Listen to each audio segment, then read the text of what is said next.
Imagine being a young musician in 1968, and the Beatles are the biggest band on the planet. Everyone is trying to imitate Sgt. Pepper, even the second biggest band on the planet, the Rolling Stones. Well, Frank Zappa took a good look at the most famous album cover in history and decided to make fun of it.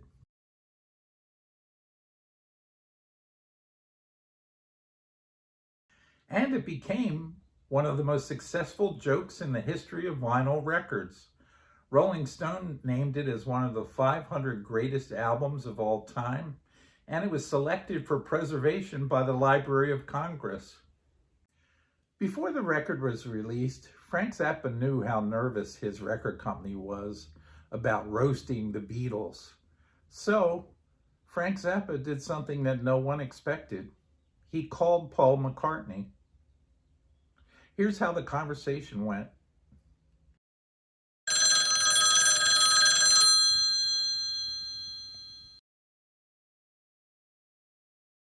Paul's response surprised Zappa. He pointed him toward the business office.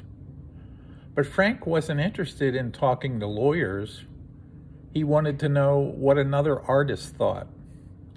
Frank's last quip at the end tells you everything you need to know about Frank Zappa.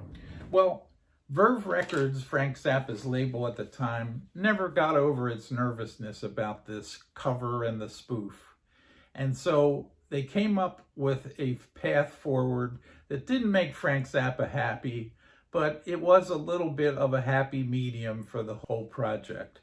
This is the cover they came up with, which of course has nothing to do with the spoof of Sgt. Pepper.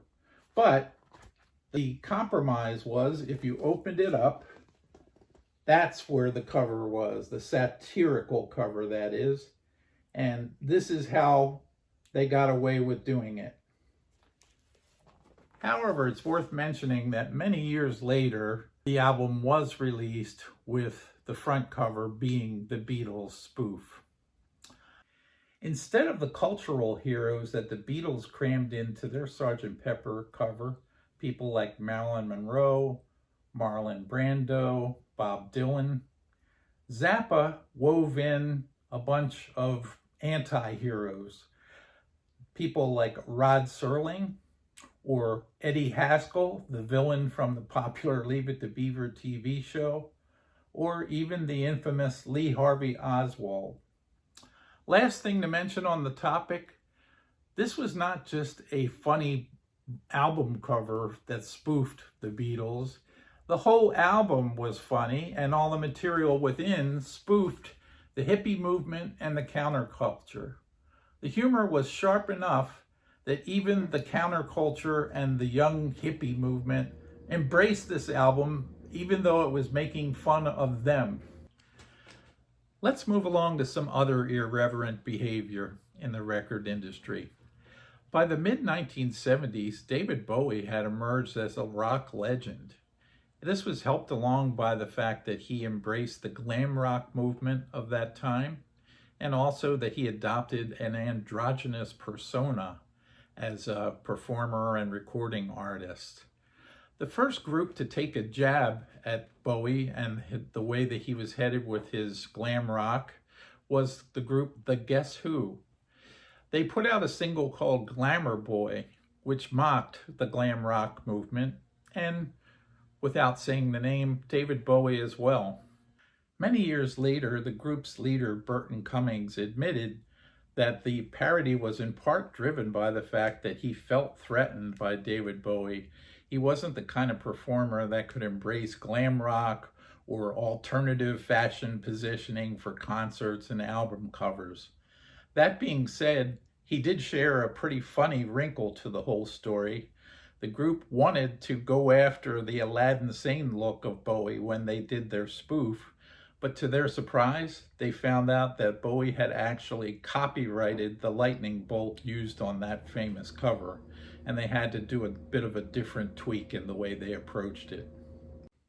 Nick Lowe, a successful British recording artist and producer, had a wonderful sense of humor.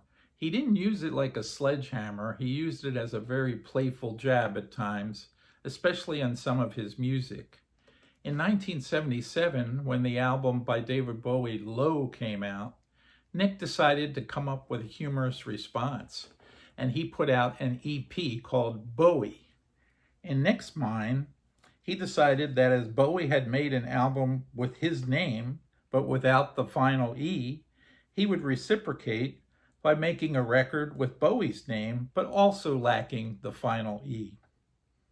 Following this EP, Lowe would go on to release two of his best albums, Jesus of Cool in 1978 and Labor of Lust in 1979, as well as touring extensively with one of the great rock pop groups featuring Dave Edmunds. There was one more intersection between Nick Lowe and David Bowie. David Bowie released a single off of his Lowe album called Breaking Glass. Somewhat coincidentally, Nick Lowe released a single off his Jesus of Cool album called I Love the Sound of Breaking Glass. Nick always claimed that it was a bit of a coincidence, and he does acknowledge that he may have been influenced by Bowie, but Nick's song actually went higher on the chart than Bowie's and reached number 7 on the British music charts.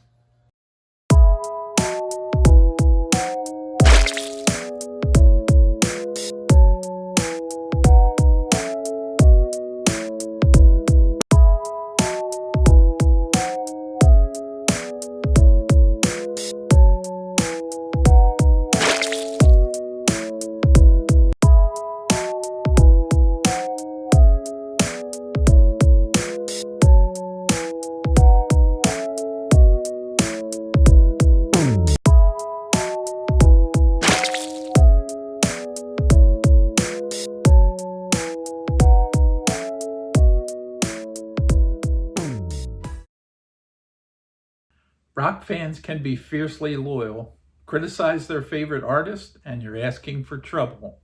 But every once in a while, musicians did exactly that, where they dared to mock rock legends.